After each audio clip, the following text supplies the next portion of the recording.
നമ്മുടെ രാജ്യത്ത് സഞ്ചാരികളെ ഭയപ്പെടുത്തുന്നതും നിഗൂഢമായ കഥകൾ നിറഞ്ഞതുമായ ഒരുപാട് സ്ഥലങ്ങളുണ്ട്.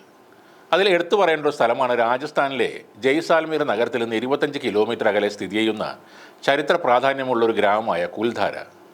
സൂര്യൻ അസ്തമിച്ചു കഴിഞ്ഞാൽ നാട്ടുകാർ പോലും പോകാൻ പേടിക്കുന്ന ഈ സ്ഥലം രാജസ്ഥാനിലെ പ്രധാന വിനോദസഞ്ചാര കേന്ദ്രങ്ങളിൽ ഒന്നാണ്. പ്രേതഗ്രാമമായി കുൽധാര അറിയപ്പെടുന്നതിന് കാരണം നിഗൂഢമായ കഥകളും അന്ധവിശ്വാസങ്ങളുമാണ്.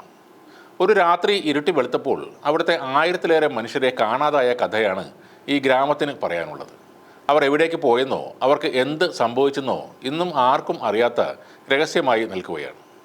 ഇന്ത്യയിലെ ടൂറിസം മാപ്പിൽ ഈ പ്രദേശവും ഉൾപ്പെടുന്നുണ്ട്. എന്നാലും ഇന്ന് കുൽധാര ഒരു സംരക്ഷിത സ്മാരകമാണ്. ആർക്കിയോളജിക്കൽ സർവേ ഓഫ് ഇന്ത്യയാണ് ഇവിടം പരിപാലിക്കുന്നത്. ടിക്കറ്റ് എടുത്ത് നമുക്ക് ആ ഗ്രാമത്തിലേക്ക് പ്രവേശിക്കാം. നിരവധി പേർ ഈ സ്ഥലം സന്ദർശിക്കാനായി ഇവിടെ എത്താറുണ്ടെങ്കിലും സൂര്യാസ്തമയത്തിന് ശേഷം ഇവിടെ സന്ദർശിക്കുന്നത് കർശനമായി നിരോധിച്ചിരിക്കുകയാണ്. നിരനിരയായുള്ള മൺവീടുകൾ, ഒന്നിനും മേൽക്കൂരയില്ല, തകർന്ന ചുവരുകൾ, അങ്ങനെ എന്തോ നിഗൂഢമായ സങ്കടകരമായ ഭൂതകാലത്തിൻ്റെ അസ്ഥികൂടങ്ങൾ പോലെ ഈ ഗ്രാമത്തിലുണ്ട്. 200 വർഷത്തിലധികം പഴക്കമുള്ള മണ്ണുകൊണ്ട് നിർമ്മിച്ച കുടിലുകൾ അവിടെ കാണാവുന്നതാണ്.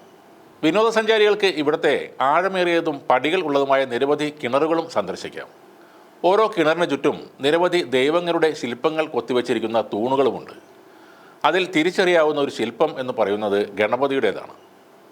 ഈ തൂണുകളും ആ സ്ഥലത്തിൻ്റെ നിഗൂഢത വർദ്ധിപ്പിക്കുകയാണ്.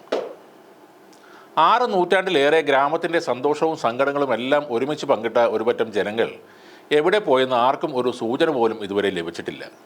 പലിവാലി ബ്രാഹ്മണ വിഭാഗത്തിൽപ്പെട്ട 1000-ലേറെ ആളുകളെ ഒരു ദിവസം രാവിലെ കാണാനില്ല. വീടുകൾ ഒഴിച്ച് മൃഗങ്ങളും സർവ്വ വസ്തുക്കളും കാണുന്നില്ല. കുൽധാര സന്ദർശിക്കുന്ന ആർക്കും ഇന്നും ഭയാനകമായ കാഴ്ചകളാണ് അനുഭവപ്പെടുന്നത്. ഏകദേശം 300 വർഷങ്ങൾക്ക് മുമ്പ് ജയ്സാൽമീർ സംസ്ഥാനത്തിന് കീഴിലുള്ള പലിവാലി സമ്പന്ന ബ്രാഹ്മണരുടെ ഗ്രാമമായിരുന്നു ഇവിടം.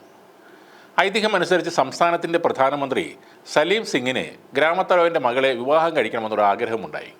തൻ്റെ ആഗ്രഹം നടത്തിക്കിട്ടാൻ അദ്ദേഹം ഗ്രാമത്തലവനെ ഭീഷണിപ്പെടുത്തുകയും ചെയ്തു. എന്നാൽ പ്രധാനമന്ത്രിയുടെ കൽപ്പനയ്ക്ക് കീഴടങ്ങുന്നതിന് പകരം 83 ഗ്രാമങ്ങളിലെ ആളുകൾ അവരുടെ വീടുകൾ ഉപേക്ഷിച്ച് എങ്ങോട്ടേക്കോ പോയി മറയുകയാണ് ഉണ്ടായത്. പോകുന്നതിന് മുമ്പ് പിന്നീട് ആർക്കും തങ്ങളുടെ ഗ്രാമത്തിൽ താമസിക്കാൻ കഴിയില്ലെന്ന് അവർ കുൽധാരയെ ശപിച്ചു എന്നാണ് പറയുന്നത്. ഇത്രയും ആളുകൾക്ക് എന്തു സംഭവിച്ചു എന്നതിൻ്റെ ദുരൂഹത ഇന്നും പരിഹരിക്കപ്പെടാതെ കിടക്കുന്നു. എന്നാൽ കുൽധാരയിൽ സംഭവിച്ചതിനെപ്പറ്റി ആധികാരികമായി ആർക്കും ഒന്നും പറയാനുമില്ല. തിരക്കേറിയ ഒരു വിനോദസഞ്ചാര കേന്ദ്രമായിട്ട് പോലും സൂര്യൻ അസ്തമിച്ചാൽ ആർക്കും ഗ്രാമത്തിനകത്തേക്ക് പ്രവേശനം അനുവദിക്കുന്നില്ല. കാരണം ഇരുട്ട് വീണാൽ ഇവിടെ അസാധാരണമായ പലതും ഇപ്പോഴും സംഭവിക്കുന്നു എന്നാണ് പറയുന്നത്. ഇവിടെ താമസിച്ചിരുന്നവരുടെ ആത്മാക്കൾ ഇപ്പോഴും ഗ്രാമത്തിലെമ്പാടും കറങ്ങി നടക്കുന്നു എന്ന് ചിലർ പറയുന്നുണ്ട്. ഭൂമിക്കടിയിൽ സ്വർണത്തിന് നിധിയുണ്ടെന്നും സന്ദർശകരെ ആ സ്ഥലത്ത് നിന്ന് അകറ്റാൻ പ്രേതകഥകൾ നാട്ടുകാർ തന്നെ ഉണ്ടാക്കി പറയുന്നതാണെന്നും ഒരു വാദവുമുണ്ട്. ഇന്നും ദുരൂഹമായ ഒരു ഗ്രാമമായി തുടരുകയാണ് രാജസ്ഥാനിലെ കുൽധാര.